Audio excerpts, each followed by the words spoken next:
નમસ્કાર મિત્રો, આગામી 3 થી 4 દિવસ સુધી રાજ્યના કેટલાક વિસ્તારોમાં ગાજવીજ અને ભારે પવન સાથે કમોસમી વરસાદની મોટી આગાહી હવામાન ખાતાએ કરી છે।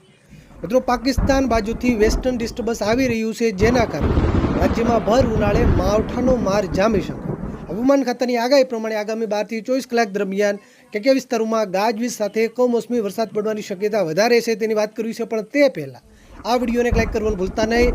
આવી જ રીતે ખેડૂતોના હિત માટેના કોઈ પણ ઉપયોગી સમાચાર સૌથી પહેલાં જોવા માટે આપણી આ ચેનલને ખાસ સબસ્ક્રાઇબ કરવાનું પણ ભૂલતા નહીં।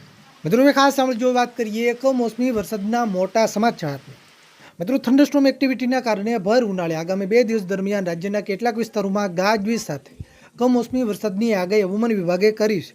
અહીં હું તમને જણાવવા માંગીશ કે થંડરસ્ટોર્મ એક્ટિવિટીનો વરસાદ એટલે કે ગાજવીજ સાથે વરસાદ। જ્યારે પણ મિત્રો થંડરસ્ટોર્મ એક્ટિવિટીનો વરસાદ પડે ત્યારે ગાજવીજ થવાની પણ શક્યતા હોય છે, સાથે કોઈ વિસ્તારોમાં કરા પડવાની શક્યતા પણ હોય છે। મિત્રો, એ ખાસ સાંભળજો, પહેલાં આપણે સૌરાષ્ટ્ર વિસ્તારોની વાત કરીએ તો સૌરાષ્ટ્રમાં આજે ખાસ કરીને દરિયાકાંઠાના વિસ્તારો અને એમાંય ખાસ કરીને અમરેલી, ભાવનગર, ગીર સોમનાથ, જૂનાગઢ અને રાજકોટ જિલ્લાના પણ છૂટાછવાયા કોઈ વિસ્તારોમાં સામાન્ય ઝાપટું પડી શકે। એકલ દોકલ ટૂંકા વિસ્તારોમાં હળવું માવઠું પણ પડી શકે, પણ આપણા ખેડૂતોના પાકને નુકસાન કરી શકે એવા મધ્યમ કે ભારે વરસાદની કોઈ આગાહી કરાઈ નથી। બાકી બધા વિસ્તારોમાં તાપ તડકો યથાવત રહેશે, તો દક્ષિણ ગુજરાતમાં ખાસ કરીને નવસારી, તાપી અને ડાંગ જિલ્લામાં વરસાદની શક્યતા વધારે છે। આ જિલ્લાઓના છૂટાછવાયા કોઈ એવા ટૂંકા વિસ્તારો હોય ત્યાં સામાન્ય વરસાદ પડી શકે।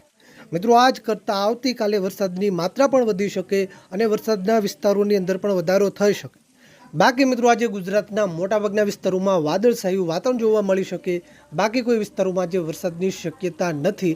આવતીકાલથી વરસાદની માત્રા પણ વધી શકે, વરસાદના વિસ્તારોની અંદર પણ વધારો થઈ શકે, જેની સંપૂર્ણ સચોટ માહિતી તમને સાંજના વિડીયોમાં આપીશું। ત્યાં સુધી આપણા ખેડૂત ભાઈઓએ ખાસ સાવચેતી રાખવી। આગામી 3 થી 4 દિવસ સુધી કમોસમી વરસાદની શક્યતા છે, જેની ખાસ નોંધ લેવી।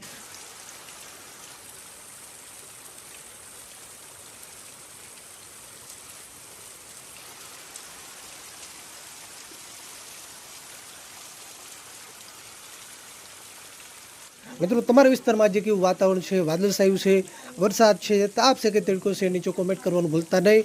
આ વિડીયોને તમારા બધા જ ગ્રુપમાં શેર કરજો, જેથી બધા મિત્રો સુધી માહિતી પહોંચે। વિડીયોને લાઈક કરવાનું ભૂલતા નહીં, ચેનલને ખાસ સબસ્ક્રાઇબ કરવાનું પણ